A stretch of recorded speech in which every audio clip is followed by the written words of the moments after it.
Gathers for the win.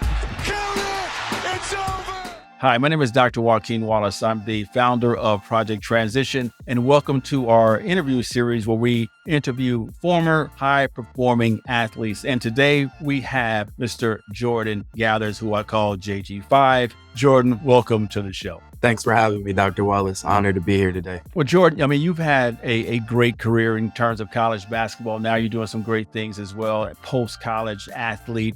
Just kind of give us a background from high school to college and where you're at today. Absolutely. So Jordan Gathers, again, a product of Los Angeles, California, growing up in a family of a single mother who worked hard and struggled to provide for me and my younger sisters. I would say that my path to where I am today in South Bend, Indiana, it's a bit unconventional. But I would say that my path here today has really cultivated my resolve and my story. I think, I had the dream of becoming a professional basketball player, just like any other kid growing up in the inner city, consume my day-to-day thoughts. I put in, hours and hours of hard work to be able to achieve that goal, and I made a promise to my mother that I would play at the next level and play professionally. And so I was committed to that and wanted to achieve that dream and fulfill that promise. But, life has its ups and downs. And so that hard work kind of led me into, being regarded as one of the top high school players in the state of California. If I recall correctly, I believe I was the number 3 rated point guard in the state, top 100, top 150, according to ESPN. Played against some of the NBA caliber players like Kyrie Irving, Klay Thompson, James Harden, Brandon Jennings, Spencer Dinwiddie, DeLon Wright, Russell Westbrook. That's just to name a few. But, it felt like the NBA was close and near, as a lot of those guys are playing in the NBA now. And I was right on par with either being just as ranked as them or higher. And so, going through high school, I decided to take my talents to Western New York, St. Bonaventure University, a private school, about 2,500 students. Leaving LA to go to the frozen tundra was a big experience for me, a big different change.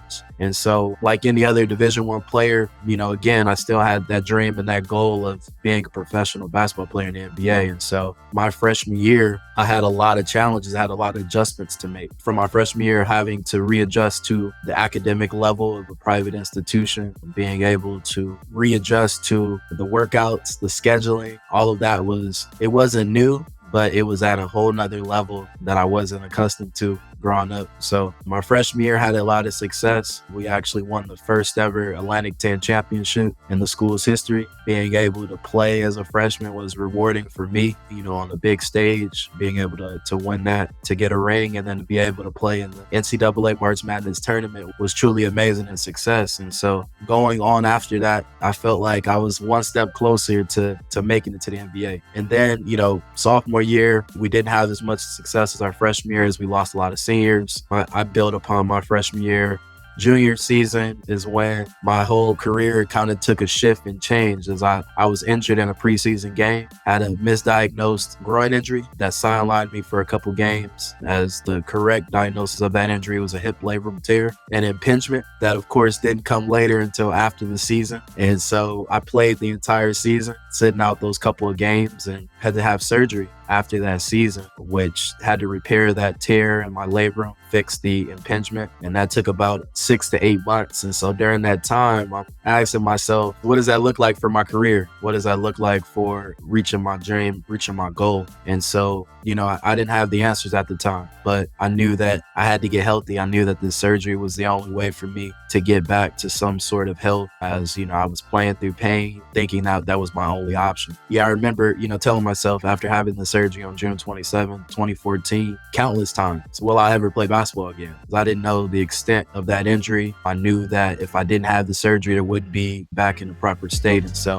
that scared me. It scared me because, one, I made a promise to my mother. I felt as though that this injury was going to hinder me from that. And so after my full recovery, I decided to take a next step and transfer. And so this was kind of right before the boom of the transfer portal, or NIL deals. So with me graduating and earning my degree, I was able to to play right away at the next university. And that university that I decided to choose was Butler, the Butler Bulldogs. And so I pursued my master's degree there and felt as though that was the perfect fit for me to run parallel tracks with, again, achieving my goal of playing in the NBA and going into the Big East Conference, which had a lot of NBA prospects, a lot of NBA level schedules. Scouts were heavily attended at these games, and to be able to go out my last year with a bang. So finishing my college experience and career at Butler, it was a life-defining decision for me. And though I didn't get drafted or I didn't go overseas, deciding not to do that,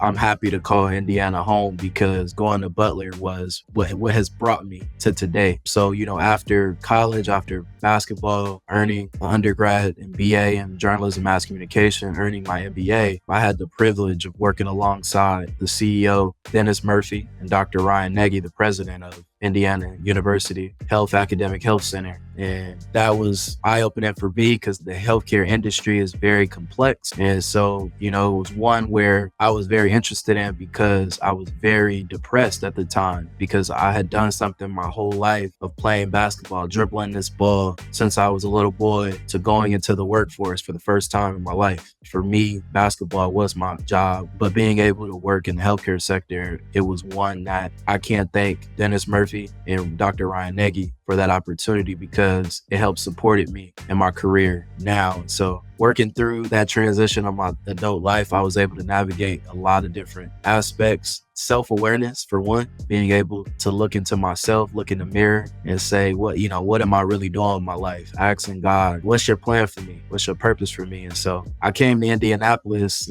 went to Butler thinking I was going there to help myself and put myself in a better position to make the NBA. But I gained so much more than just school, so much more than basketball. I always love that quote of preparation meets opportunity, but wonder what happens when you prepare and the opportunity isn't there. And so I had put all this time into basketball, and then going into healthcare, going into these realms and space of the political landscape of an area that I had no information or knowledge of, but I used the lessons that basketball taught me in that time to be able to put myself in a good situation, present myself in a good light. And so from that, the thing that I knew from the beginning, and it was one from my mother that taught me that basketball is short-lived, that the ball is going to stop bouncing eventually. And so for me, I knew that I wanted to become an influential voice for many people that might not have had a voice. And so being able to go through life and go through healthcare, go through the transition, life after basketball, I was presented an opportunity to come up here to South Bend, Indiana, and work in the city, work alongside Mayor James Mueller as his right-hand guy. I was the first African-American, first Black male in that position in the history of the city. So representation matters. I didn't take that lightly. It was one that I knew going into the role, but I didn't know the magnitude of my presence and being able to inspire the next generation of leaders, and to be able to, bring hope, instill hope into a community that didn't feel that they were being valued or seen. So with that, the thing that I kind of wrote in my last year of college, and the thesis paper was, we are all bigger than what we do and the talent we possess. When life takes something away that we love, we must dig deeper and define ourselves. Our character will be revealed by our decision to either give up or persevere and become great at something new. So my path to Indiana, as I mentioned earlier, it may not be conventional, but all the things that I've gone through in my life has brought me to this new beginning. So what mental health resources do you wish you had to cope with the mental distress during your athletic career and transition from athletics? Therapy. I wish therapy was really highlighted during my experience, and not just for my experience, but for student athletes as a whole. I think that would be a key resource for any athlete, for any person, honestly. But I think your therapy should be more highlighted. It should be considered cool, because we are dealing with a lot of traumas that we keep down and we don't express. It's interesting because, we all believe that at one point we're going to be able to play professionally. That's the goal. I think a lot of people don't understand the sacrifices and, the dedication that you put into it to try to get to the next level, the professional level. Because as you go through high school, it's all about attrition. You start in elementary school, you start with a bunch of guys, and then you get to junior high school, that dwindles down. Then you get to high school, then that dwindles down. Then you get to college, you're probably one or two or three that actually do make it. And then if you get a chance to get to the next level, you're really one of the top 1%. I mean, you mentioned all the athletes you played against, all of those who are currently playing in the NBA today. I'm watching Kyrie Irving as well. But at the same time, when you said it's over, mentally, how much did that put on you just to say it is over? That's a great question. It was a lot. And I will say here that I was in a deep, dark place. I was depressed. I can say that now. I think at the time, I was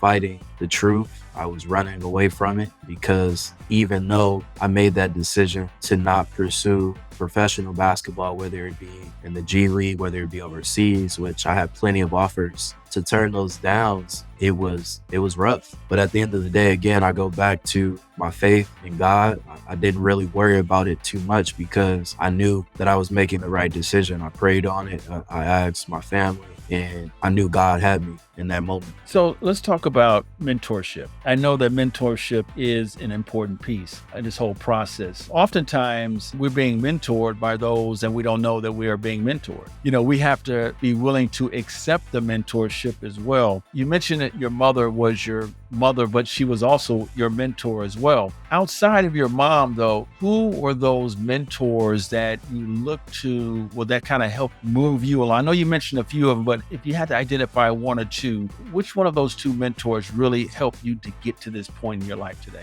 So I would say for sure in high school, Mark Jackson, great NBA player, phenomenal father, man of God. He was instrumental in my decision as well. As far as very supportive too, and me, getting to St. Bonaventure as well. So he was instrumental. Me and his son, we were best friends. We grew up together. And so he helped me realize that I have a legacy of my own. And, early on in my life too, dealing with my uncle, Hank Gathers, who was a prominent college basketball star, one that he left a legacy of greatness, being able to change the game of basketball through Coach Westhead and his teammates at LMU, averaging hundreds of points a game and, leading the NCAA in scoring and rebounding. So I had to deal with that aspect of it too. Family and my uncle on my father's side, who I never met. That was something that I always had to, question, or always had to be, are you going to be as good as him? Or are you going to carry on that legacy? And had to realize that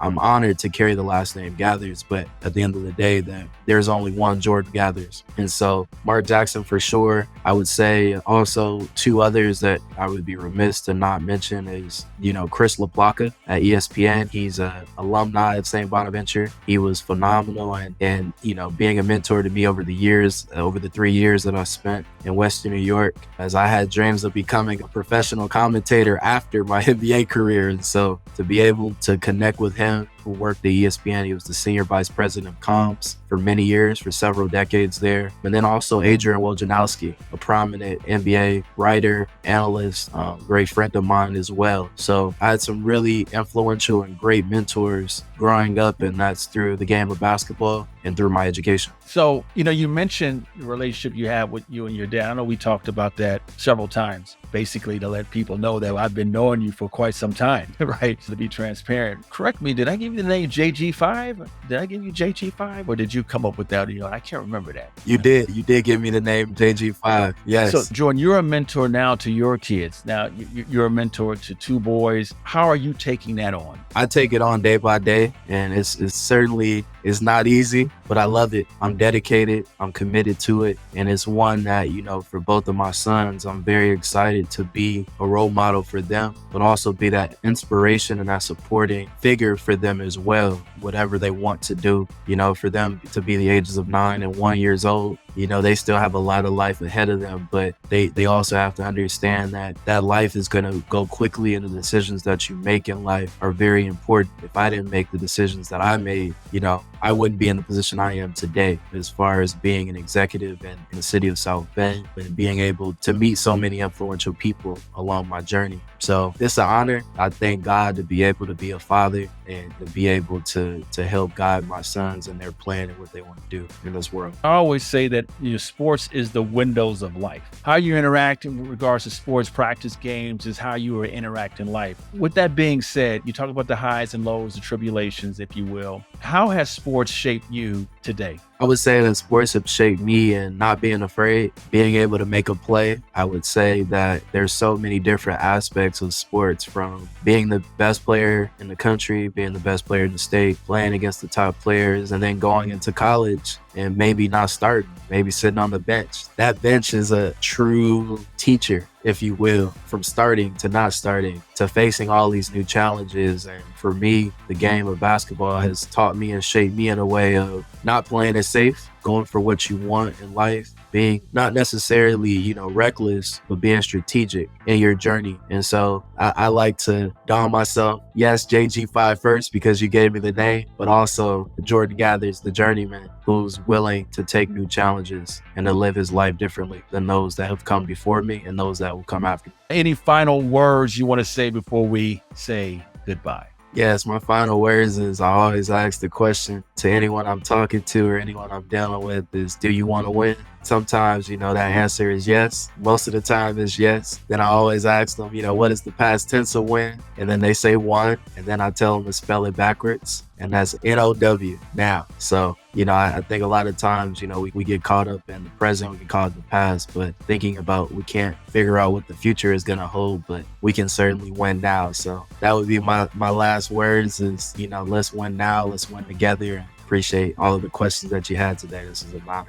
Again, thanks, Jordan Gathers. Again, win now. I'm going to use that. But again, on behalf of Project Transition, we'd like to thank you for coming on, allowing yourself to be vulnerable on this stage again, because it does allow listeners to say, hey, he looks like me, he talks like me, he is me. And it provides a pathway of mentorship and to speak about those topics that we don't like to talk about, which is mental health. So again, thank you and take care.